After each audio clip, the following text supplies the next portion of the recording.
Hi, this is Olivia from Heal Scotland here. My podcast today is the wonderful Suse Coon, who introduced me to Qigong really for the first time properly at the community. Welcome, Suse. How are you? I'm very well, thanks. Thank you for inviting me. You are welcome. I think there's a little bit of a delay with the internet, but we'll do our best.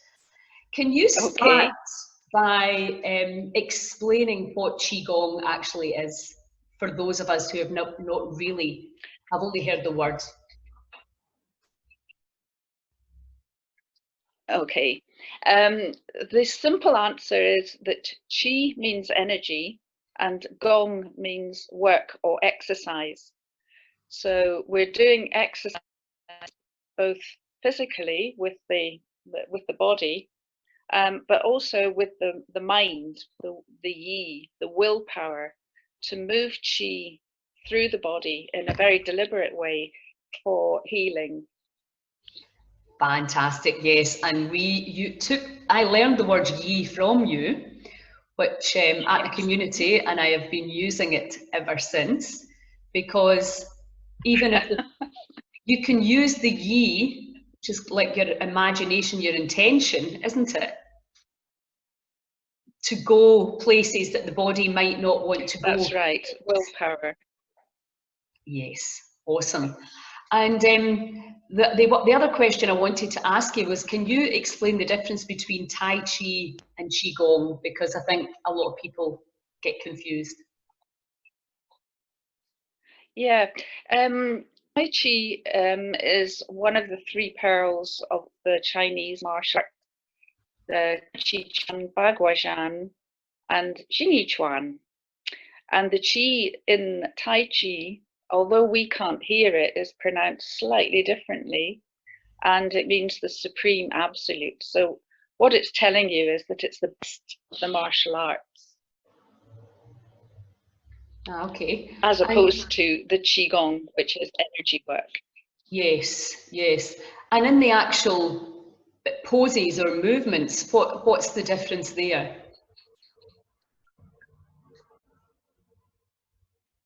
Well, in Tai Chi Chuan, they're all martial movements, so they all have an application for fighting. Even, I mean, nowadays, I think, and particularly in this country, most people do it because it's kind of like shadow boxing.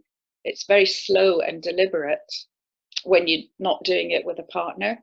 Mm-hmm. And so it's done for health because it does move every muscle, bone, ligament, tendon in the body. Mm-hmm. And it's a very good exercise, especially for elderly people. It helps with balance and posture and all sorts of things. We could talk about the health benefits forever. Yes, well, let's just talk about the health benefits, because obviously from the Heal Scotland perspective, there's obviously we're talking about get back to nature, so it can be done outside, can't it? Oh yes, anywhere. In fact, it's the preferred option is to do it outside because of that very reason. But for Qigong, we're talking about specifically guiding energy through the body. So we often have a particular focus, and we might be working on the respiratory system or the cardiovascular system, or we might be doing exercises that just covers everything. Mm-hmm. But you know, it keeps you flexible, it keeps muscle strength. So it's becoming very popular, as I said before, for elderly people. The breathing aspect of it helps to lower blood pressure, slow the heart rate. So on the mental side, you've got the concentration. It does everything. Yes, just the myriad of benefits that exercise has. What was great at the community was that because it's relatively gentle in terms of the way you move, was that everybody could join in no matter how able or unable they were. And I think that's nice. And also, sometimes when you're doing more advanced yoga, it can be quite an exertion, and the mind will tell you, I don't want to do this. Well, I work with a group of elderly people on a Thursday afternoon, and we've got people in that group who've got replacement hips, knees, they've had strokes, they've got MS, they've got sore shoulders, they've got all sorts of issues. And we all do the moves exactly the same in our head. Yes. But some people are standing up and doing the moves with me. Some people are standing and they're just hanging onto a chair when they need to. And some people are sitting down. So every move, rather than dumb down the whole exercise, we just adapt every move to suit whoever's there and whatever issue they have. So that's the way I like to teach it anyway. Yeah, so really, because of gravity, we have to at least maintain the range of movement we have. But how often would you say is wise to do it? How many times per week? How many times per week do you do it? You mean how many times a day? Oh, really? No, well, I've kind of reset things this year. I went to China and did a big reset, and I start every day with an hour of meditation, standing meditation. Right. And then I do 2 or 3 Qigong exercises, and then get going with the rest of the day, have breakfast and life, or whatever it is. And then at some point, and it depends on the day, I'll try and do some Tai Chi as well, because Tai Chi was my first love. Oh, really? I didn't realize that. Ah, okay. Yeah, so it really is part of your lifestyle. Sorry. Most people do both. Really? Ah, okay. So it really is part of your lifestyle. Oh, very much so, yeah. Yeah. So do you do one-to-one sessions? Yes, I have done. So could somebody come with an injury, for example, or if they were low in energy? Yes, I think a physical injury, you might be better to go to a physio or somebody first and just get it properly assessed, because I'm not medically trained. But if somebody's feeling low on energy, then yes, we could sort something out that would help to kind of build up the energy, but keep them calm as well, without making everybody hyper. That's what you don't want to do. Yeah. So let's talk about the energy side of it, because obviously in the West we're very body focused, and a lot of the time we exercise not for health but to look good in our clothes or our bikini or whatever. And so Qigong is working on the energy field, isn't it, as well as on the physical? Obviously you have to move the physical, but can you explain a little bit about that? Well, we're talking about the meridians. Yes. The 12 meridians in the body, and that's where we're moving the energy. And they tend to relate to the organs of the body. We've got 5 organs, and there's the triple heater as well. So a lot of the Qigong exercises, and this is why they're kind of easier for people than Tai Chi. There's maybe 5 exercises, and you'll repeat them a number of times, maybe 5 times, 8 times. So quite often there's only 5 exercises to learn, or 8 exercises. That's the 2 common numbers. Although you've got the 6 breathing sounds, just to throw a spanner in the works. But yeah, we're trying to work on the meridians and the energy going through the meridians, sort of cleaning things out, flushing out the toxins, clearing blockages. And the other part of it is that the 3 dantians, so we've got the lower dantian, where energy is stored, and that's more about the physical side. And then you've got the middle dantian in the chest, kind of between the breasts, and that's more the mental, emotional side. And quite often, if you're working in that area, you'll have a quite noticeable release of emotion. Yes. And then, of course, you've got the top dantian, which is where we go back where we came from, if you like. We go back to the one, the universal energy.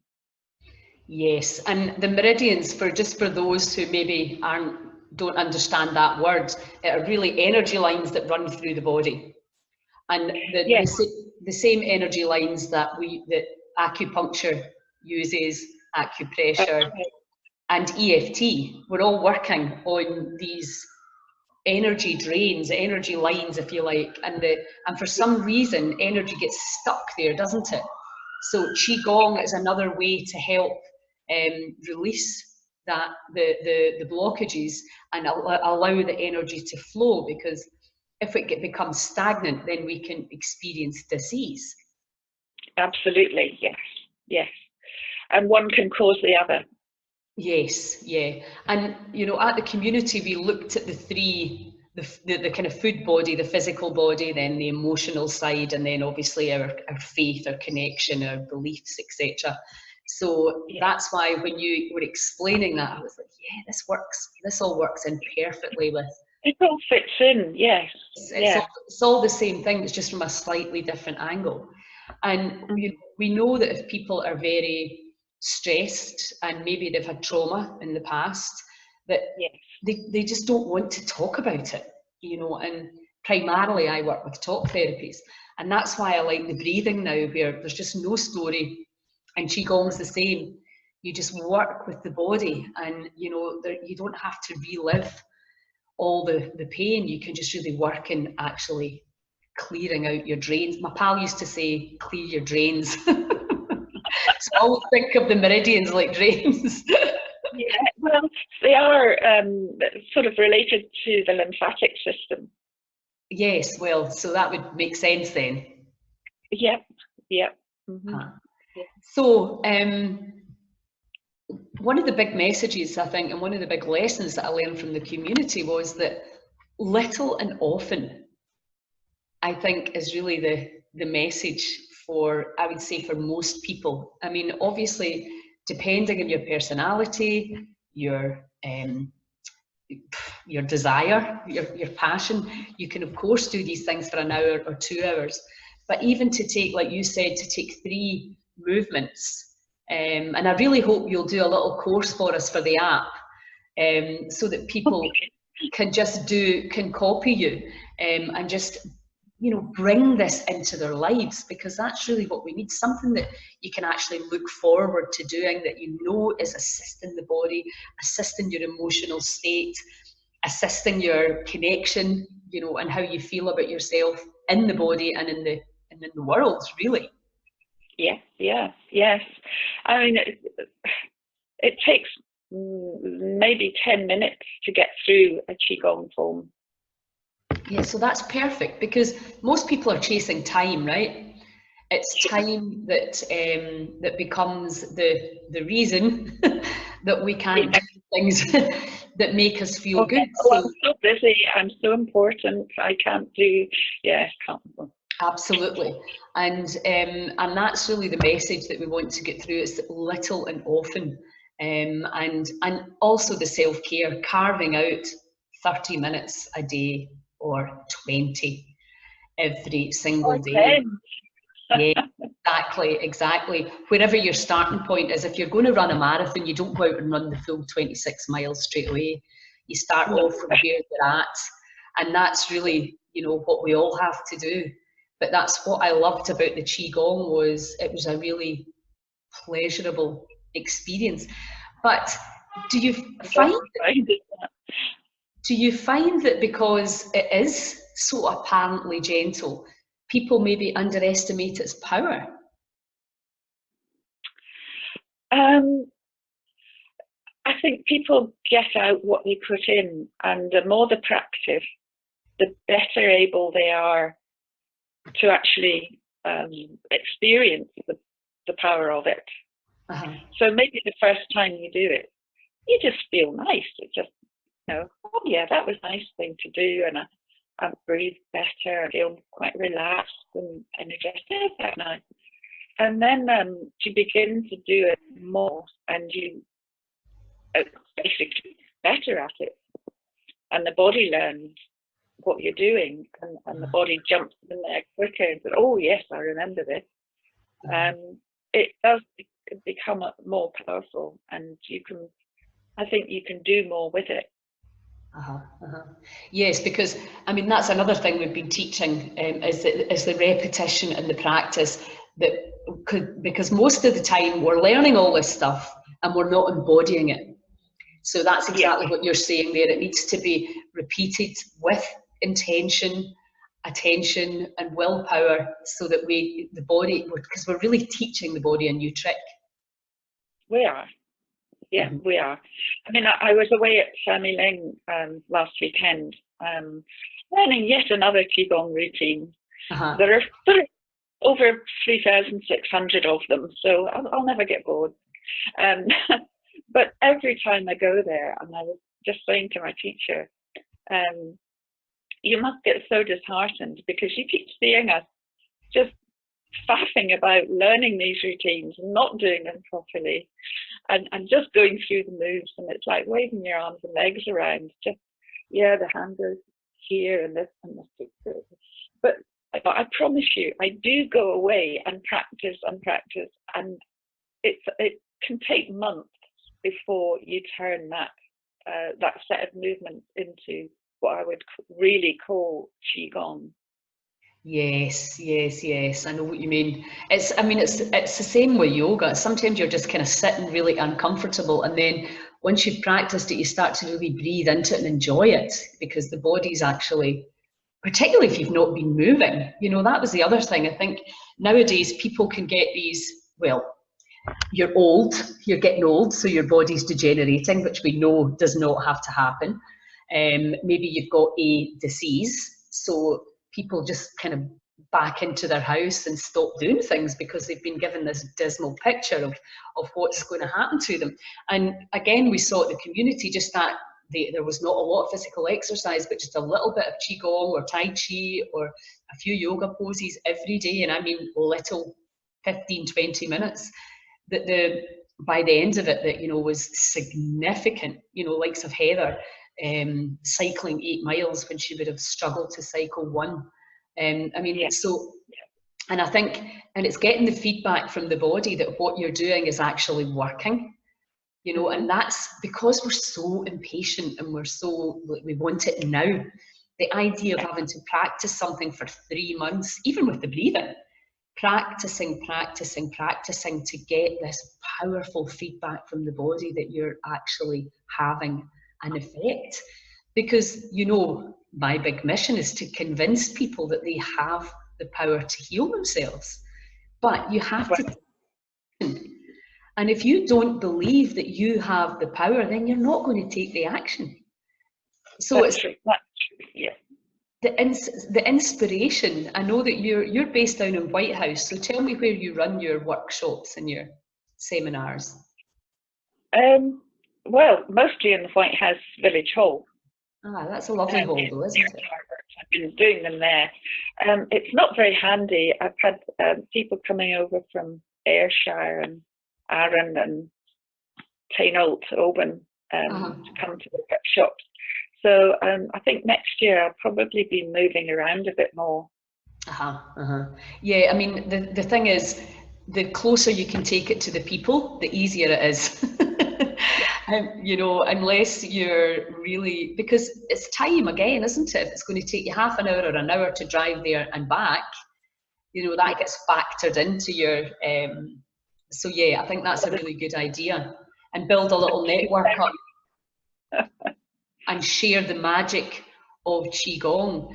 But for the people that are in Kintyre and that can access you, because even if they can come once and then they have a practice to go home with, That's powerful, and a practice to pass on to kids, to our older people, because really we need to be, if you, as a case of, if you don't use it, you will lose it.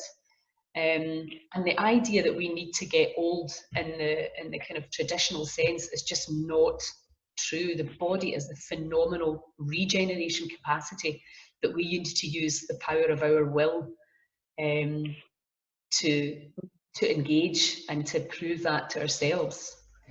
So who would you say is your target market? Who really is going to benefit from the Qigong practices that you teach? Well, I think somebody who is looking for something that they can bring into their lifestyle. And not necessarily somebody who's got as far as being ill. Yes. But somebody who's saying, I just need to find something that will give me 10 minutes a day, because I can't do any more than that. And just someone who wants to learn a very simple set of moves that will make a difference in their lives. Yes. So we can use Qigong for people who are absolutely fine, like myself, and use it for health maintenance. Yeah, for prevention. Yeah, and you can also use it in a seriously recuperative way. So a lot of my friends and fellow teachers go into Maggie's centres and work with people recovering from cancer. They go into prison as well. So I think the sort of the mental strength that it provides can be very beneficial for people who are just struggling and wanting to make a change in their lives. Yes, yes. So what about if people like St Kintyre, like St Tarbert, and maybe even Lochilphead and down to Campbelltown, and I'd never even thought about Arden, but that's kind of obvious, it's not that far from you. If they were to get like a few of them together and, you know, and contact you, would you do small groups like that? Oh, absolutely, yes. Because it's usually small groups. Yeah, that's a nice message. Yes, because then you can sort of give people a bit more personal attention and make sure they're getting it right. Because some of the moves, if you don't do them correctly, you could hurt your knee or something. So, and then we always start off with some breathing and just walking, so that we can look at the way that we transfer weight and that sort of thing. Yes, it's quite subtle, isn't it? You really, again, it's like everything we're teaching now is let's just get back inside and see what's happening in here, and really getting to know the body on a different level. And find our own, what we call a soft limit. So if we've got a move that involves sinking low, you don't want to go so low that you hurt your knees or joints, or that you can't get back up again. So everyone just has to find what they're comfortable with. So yeah, I think that would be a great idea, because another part of the Heal Scotland movement is to encourage people within their communities to get together and get back to nature, maybe do some Qigong, because, you know, in this virtual world, which, let's face it, is phenomenally handy, and it's a brilliant way to get to know other people and share. It's really nice still, if you can, and within your community, just say, right, we're going to take an hour, we're going to do half an hour, 20 minutes Qigong, some meditation, and maybe a tea or a coffee or a wine or whatever you want to do. But just making that, even if it's once a month, you know, or do some breathing. So just that self-care and that the community and the altruism that we understand is so important for being human. Yeah. And how... Well, I can't say I would do weekly classes because people just don't come. And you end up hiring a hall and nobody's coming. Yes, I've done that lots of times. Yes. So I tend to do just a full day workshop once a month. Yeah, that's a good idea. Yeah, that sounds. Or a That half sounds like, day. yes. Okay, fantastic. Well, listen, let's talk about the goddess gathering because we kick off on the Thursday with Ignite.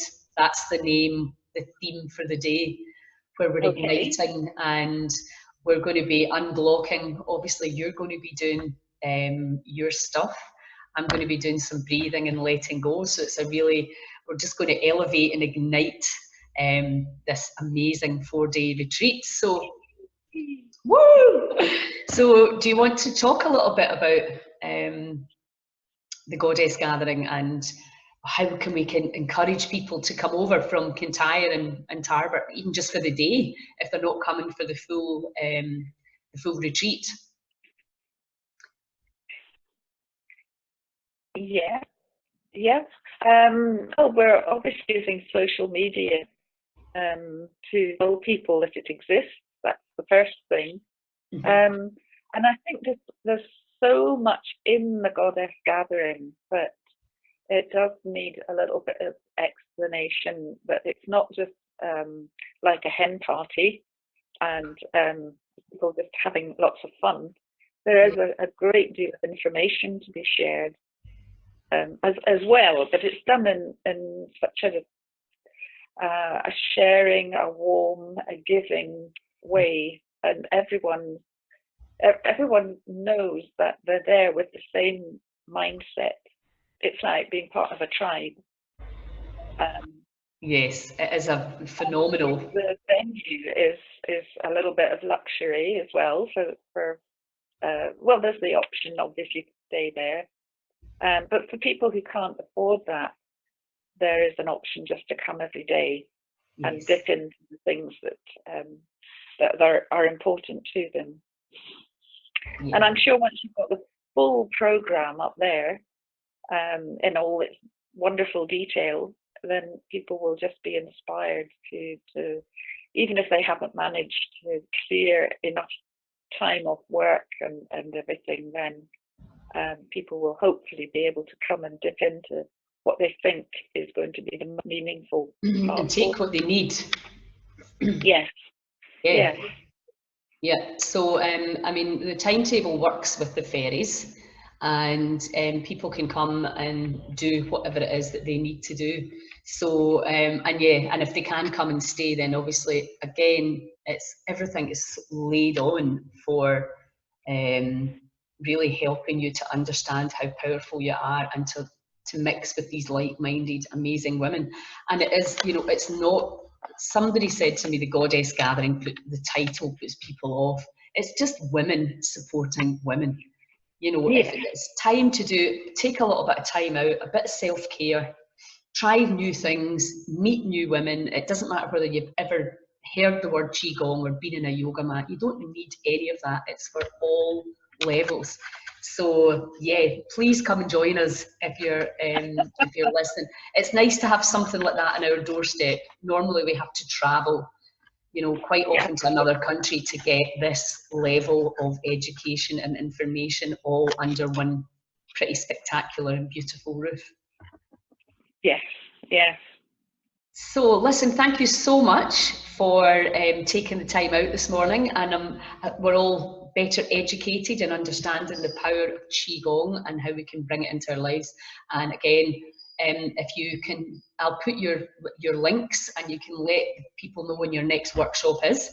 And but October the 31st, 2019, we will be at Portavadie kicking off at 10 a.m. So please come and join us, and we'll look forward to seeing you all there. Thanks so much, Suse. Oh, thank you, Lily. I'm looking forward to it. Yes, it's exciting. Thank you.